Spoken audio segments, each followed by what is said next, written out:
Okay, today I'm sitting with Nickie Sheehan from Trio Accounting. Nickie, thank you for sitting with me on this pretty grotty Wednesday morning.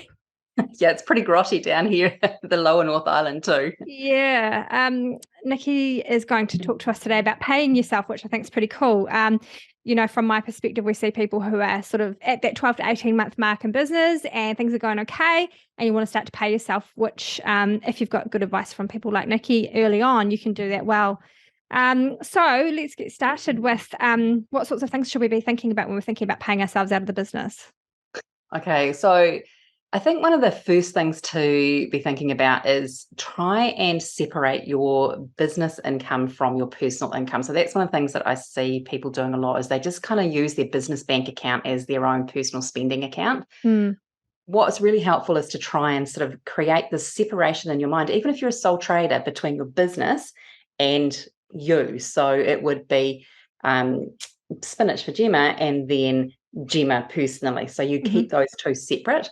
And what you want to do is then start setting yourself up a regular payment, whether it's weekly or fortnightly or monthly, whichever kind of works based on the flow of income for your business. So for my business, most of my customers pay me monthly, so it makes sense to pay myself monthly. Mm-hmm. If you're in retail, it makes more sense to pay yourself on a weekly basis because that income's coming in on a daily, weekly basis. Mm-hmm. So that would be kind of my first bit of advice.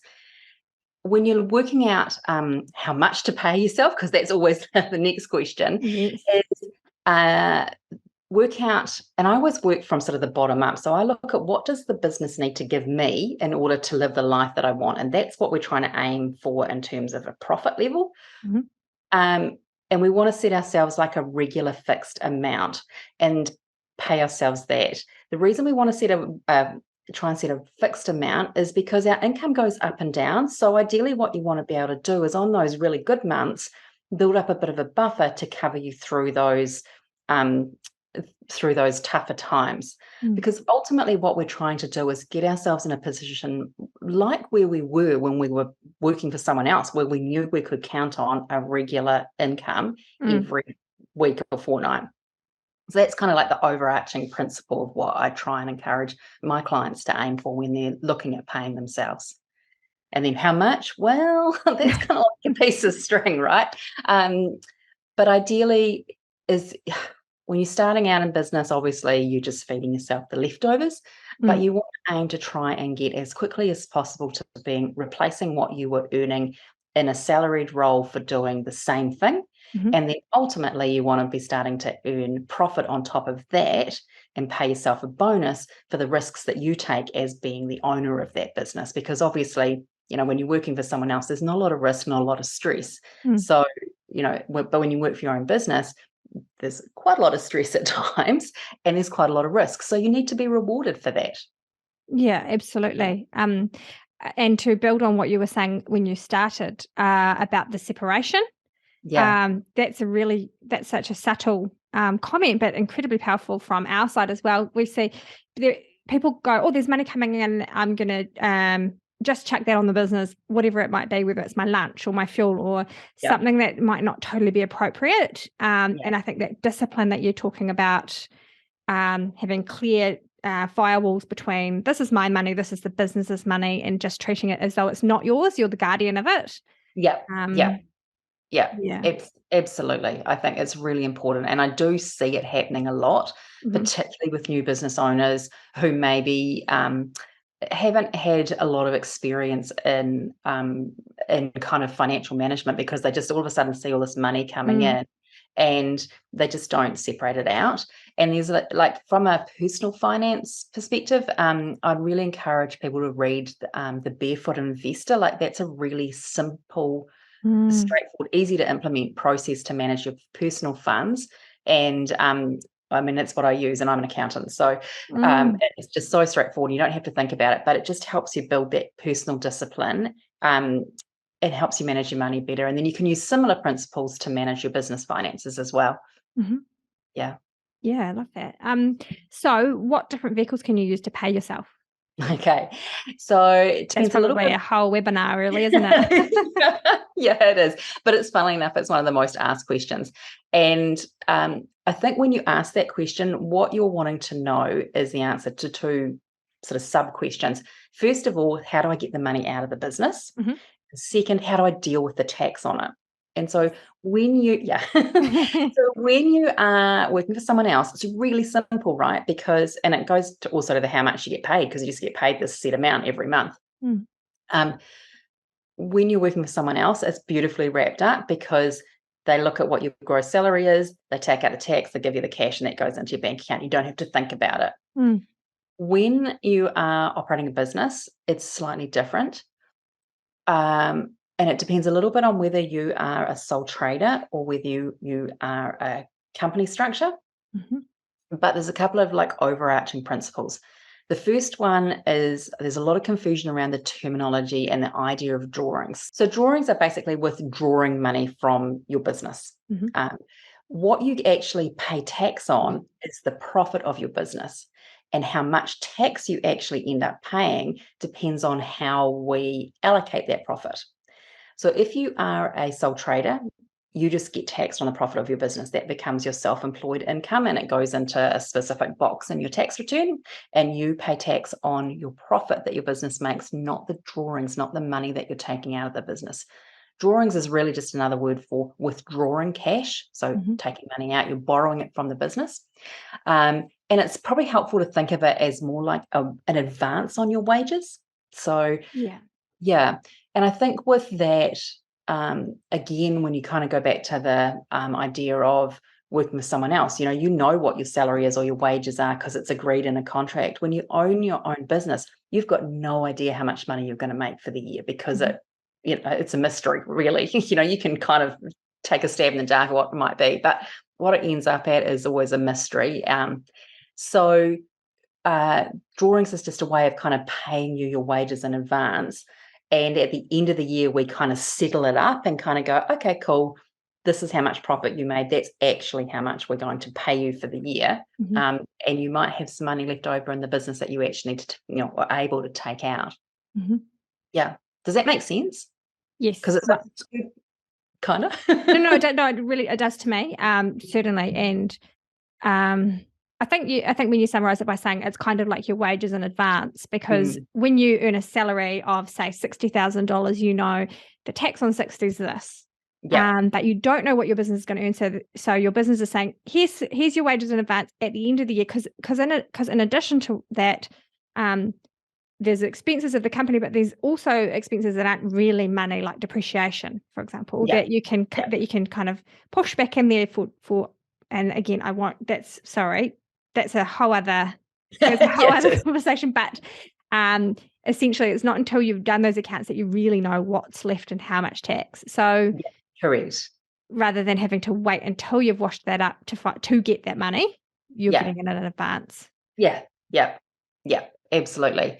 And it's a super complicated kind of concept to get your head around, because it's not sort of tangible. You can't like touch it and see it very easily. But I do have an article on my website that actually talks you through it and gives some examples so you can actually kind of understand how it works. Like we use some numbers, but don't be scared of them, because I keep it quite straightforward. But it just actually like helps you go, oh, okay, so if I earn 60,000, then that's how it's going to work.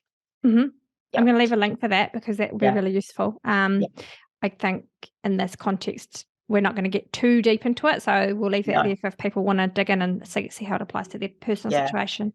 That would be really useful. Thank you. I'll make a note of that. Cool. So I was just kind of thinking. So now that we kind of understand that drawings is actually just paying yourself in wages in advance, so with a sole trader, the only way to do it is to take drawings out of your business. And at the end of the year, you will be paying tax on the profit that your business made. So that's the only way. There's no other options for you as a sole trader. If you are a company and you're working in the company, you can take drawings, and then at the end of the year, we kind of do that wash up, and accountants will put through an entry in your books, in your Xero or MYOB or whatever it is that you're using, to go, this is your shareholder's salary. So they kind of go, how much profit you've made, how much money have you taken out, how are we going to like split this up and pay the profit. to the shareholders, or do we keep some of it in the company? And the profit that they pay to you is generally done as a shareholder salary. And so that's just kind of a concept. Again, quite hard to get your head around, but that just basically offsets the wages in advance. So sometimes that can be helpful, is just, again, kind of thinking of that drawings as wages in advance, and then you just get this lump sum, but you've already borrowed a whole heap from the business. So it's just kind of topping up your borrowings and bringing it back almost, from an overdraft situation, because you've taken money out of the company and you've put yourself, you technically owe that money back to the company, and then the wages or the shareholder salary just tops it up. And again, I would kind of highly recommend just having a read of that blog, because it does explain it in a way that allows you to kind of go, okay, that's how it works. Yeah. And so there's a few different ways of paying tax or thresholds, isn't there? Yeah. So with the so that's one. If we just go back, so drawings is kind of one way, and a shareholder salary is one way of taking money out of a company. The other way is you can put yourself on a PAYE salary. And that kind of works quite nicely for business owners that just want that peace of mind of knowing that their tax is paid every month. And the other little advantage of that is that if you're registered for KiwiSaver, then your KiwiSaver contributions are actually treated as an expense to the business. So that's tax deductible. Yeah. The downside of it is, so the advantage is you're paying yourself regularly, your tax is taken care of, you get KiwiSaver as a deductible expense to your business.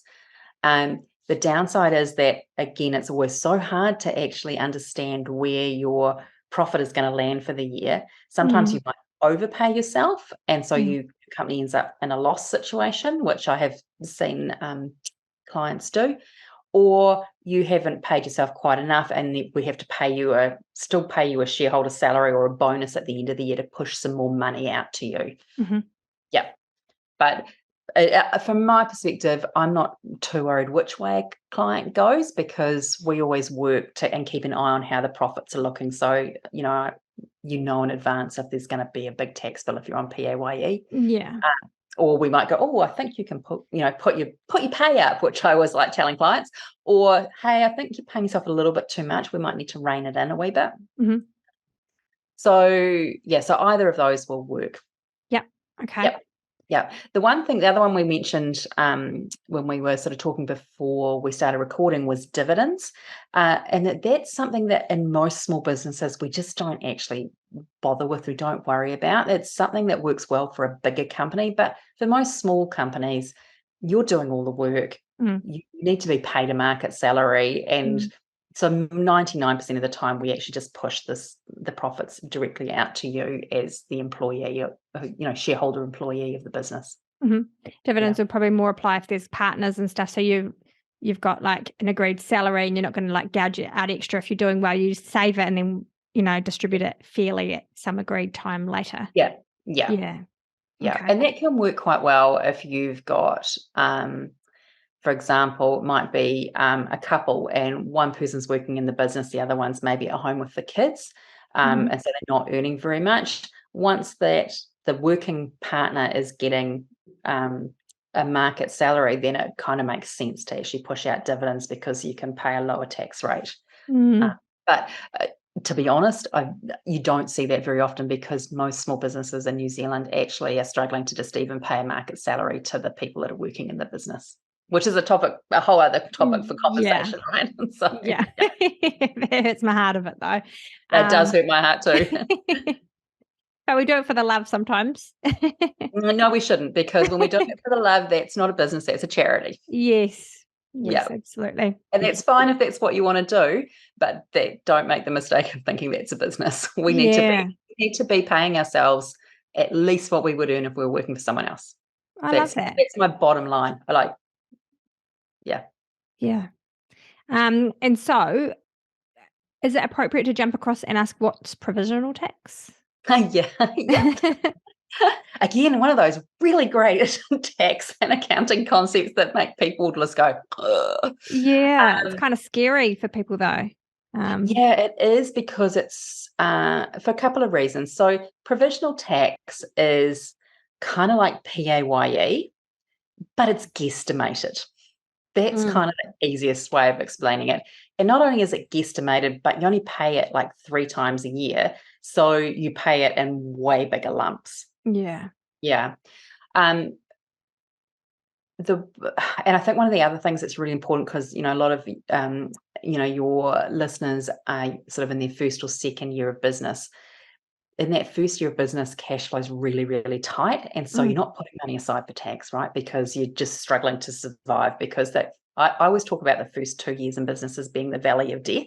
It's so hard, and you're struggling to kind of like get the business up and running and to bring in the income that you used to make before.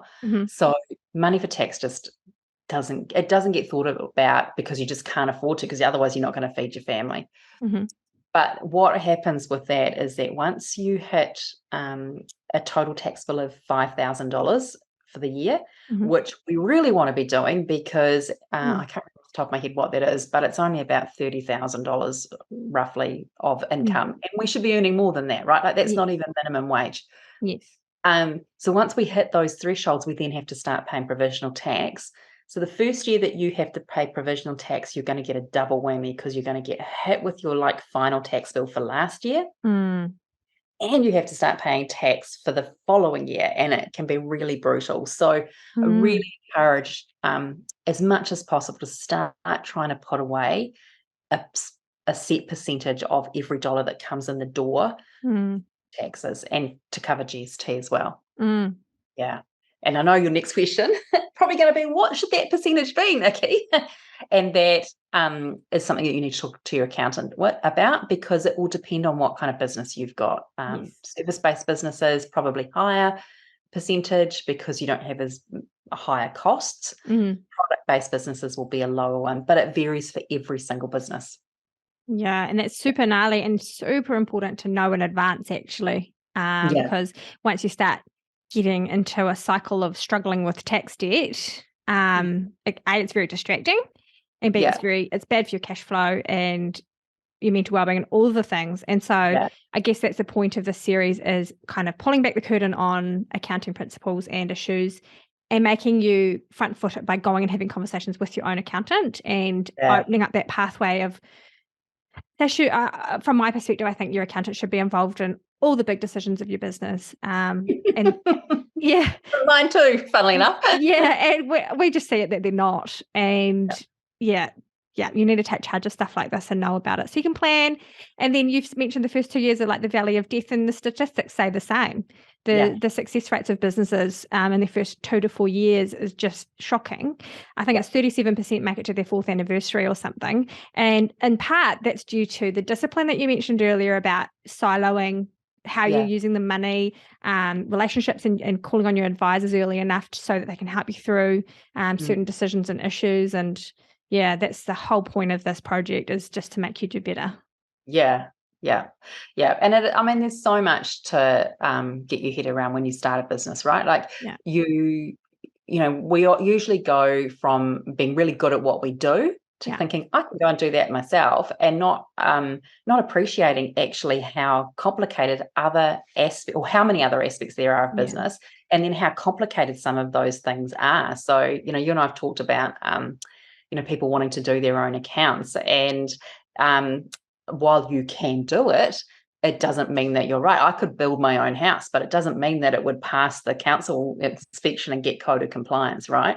So it's the same thing with their accounting. There is so much to understand and take in, and even just some of the concepts we talked about this morning, like they're super complicated and take a while to get your head around. And if you don't understand them, it can actually cause you some really significant problems. I had one guy call just out of the blue, and he's like, so can you just tell me something, like, do I pay tax on my drawings? And I'm like, well, no, but and he had spent 8 years of taking money out of his business and not paying any tax, because he had been repeatedly told that, no, you don't pay tax on the drawings.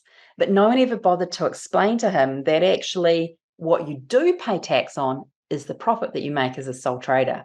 And so he had gone 12 years without paying any tax. And IRD was suddenly going, hey, you.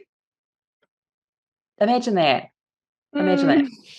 And offline, where we're talking about the fact that it takes 8 years of training and qualifications and experience before you're allowed to do someone else's tax returns, because the accounting stuff is so complicated, and there's always new updates and changes to take into account and apply to the different industries and all the things. You just really need to suck it up and see the cost of an accountant as an investment. Yeah, and I think it is an investment. And look, I totally get it, because it seems like a lot of money to pay for something you don't even enjoy, right? Like it's not like you get something cool like a website out of it, right? But what you do get is that peace of mind and the confidence that it's right. And I think general principles, like, if you're going to run a business, there are costs involved in running a business, right? And so you need to budget for those. The finance function of your business should be around about 2 to 4% of your turnover. Obviously, there's minimum thresholds. So, if you're really earning, 60K or less than that, it's going to be a lot more. Like that's the reality. But you need to budget and plan for that, just like you budget and plan for your software subscriptions and your cost of the products that you purchase and the wages of the staff that you employ and your marketing. You need to plan for it. You can save money in some areas, but the cost of not actually engaging an accountant can be huge, even for something as simple as a question like I had somebody ring the other day and just go, oh, my mate told me that I should put my house that we've just started renting into a company. Do you think that's a good idea? And I was like, I'm so glad you rang me, because this is what would have happened if you had done this. And it would have been a decision that potentially would have cost him tens of thousands of dollars. Yeah. For the sake of one quick phone call. Yeah. And you've just lined up the most beautiful segue. The barbecue conversation of, I'll just claim it on my taxes. What do you mean when you say that? What's the reality of it? It sounds amazing and mythical and like a huge advantage, but what are people really saying when they're saying, I'll just write it off on my taxes? Yeah. So what they're saying is that they are going to use that or treat that as an expense to their business, which means it lowers their profit, which means they don't have to pay as much tax. That's what it means. Whether or not you can do that is a whole other story. And I think with that, there's a couple of myths around, one of which, well, actually, let's go back to the first principle. So there's two kind of key principles. One is that you can claim expenses if they directly relate to you earning income through your business that is going to be taxable. So that's kind of the number one principle. The second thing is, if it would ordinarily be a personal expense, you can't claim it. And so there's a couple of things that I kind of easy kind of tests that I think. So one of them is, if you're working for someone else and you tried to submit that as an expense claim, what would your boss say? Would they go, yeah, sure? Or actually, not what your boss say. What would the accountant in the office say? Because they're always much tougher. Are they going to let that fly, or are they going to go, hell no? So, and one that's always sort of a little bit controversial is childcare. So childcare is not a deductible expense, even though you maybe can't generate your business income without it. But the reason it's not is because the same thing is true for you if you would have a wage job. So, if you have children, you couldn't go to work if you didn't have childcare. Yeah. Same thing with your business. So it's not deductible. Glasses is another one. I need glasses to work on my computer. I can't, blind as a bat, so I can't see. But I can't claim that because even though I need it to earn my business income, I can't claim it because I still need those glasses to do my job. So New Zealand's got quite a simplistic tax structure, and other countries you probably can get away with claiming that sort of stuff, but not in New Zealand. They try and keep it as, even though it's complex, it's simple relative to the rest of the world. So there's lots of things that you can't claim. Entertainment's another real goodie. So basic rule of thumb is if you're with other people and there is any chance of you having fun, it is only 50% deductible. Any chance of you? Any chance of you having fun. even if it's like with people that you maybe, you know, they might be customers that you kind of don't particularly love, the chance you're eating food that you might enjoy, so you can't claim it. If you're sitting there on your own while you're traveling and you're Nickie no mates, then you can claim it. But you know, yeah. And I think the other thing that I often see is people will try and sneak it in. So they'll try and sneak in, you know, their lunch. And, you know, like those are personal expenses. You're expected to be able to buy your own lunch and provide your own lunch. So yeah, some people push the boundaries on it. And having a clear and open relationship with your accountant will help you figure out which things you can successfully claim and which ones you should keep to yourself. I know. And look, honestly, we're sometimes seen as the fun police, but we don't make the rules. We just try and keep you out of jail. Yes. Yeah. There you go. And so what advice do you have for people who are paying themselves or considering to pay themselves? So I think it goes back to, first of all, talk to your accountant about what's the best option for you so that you kind of make sure that you are getting that, the tax thing and the tax planning right. I think that's important, regardless of whether you are, so whether you're sole trader or company, talk to your accountant so that you know roughly how much you should be putting aside for tax and have a separate bank account for that. I think that's really critical. That would be the first thing. Second thing is if you're a company, have a chat with your accountant about what they think is going to be the best option in terms of PAYE versus shareholder salary, because there's a little bit of tax planning that needs to be involved with either option. And then the third one would be just try and make sure that you pay yourself lump sums, whether it's a regular weekly amount or a regular, you know, monthly amount. Try and pay yourself the same amount every pay period. So that you can, and a lot of my clients, we have a separate bank account that we transfer money in, like a set percentage each month into an owner's pay account, and then we pay from that.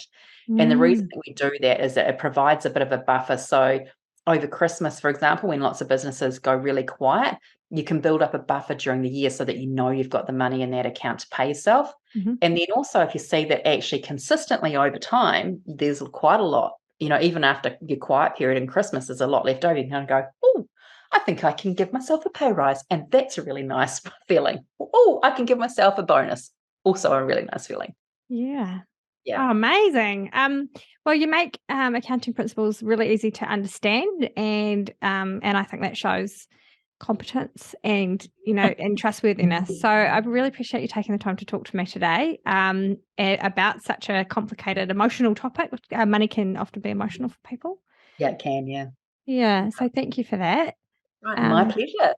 And I'm going to leave some contact information for Nickie so that if you've got questions about how your situation needs to be looked at or whatever, you can go directly through to Nickie. And yeah, thanks again. Awesome. My pleasure.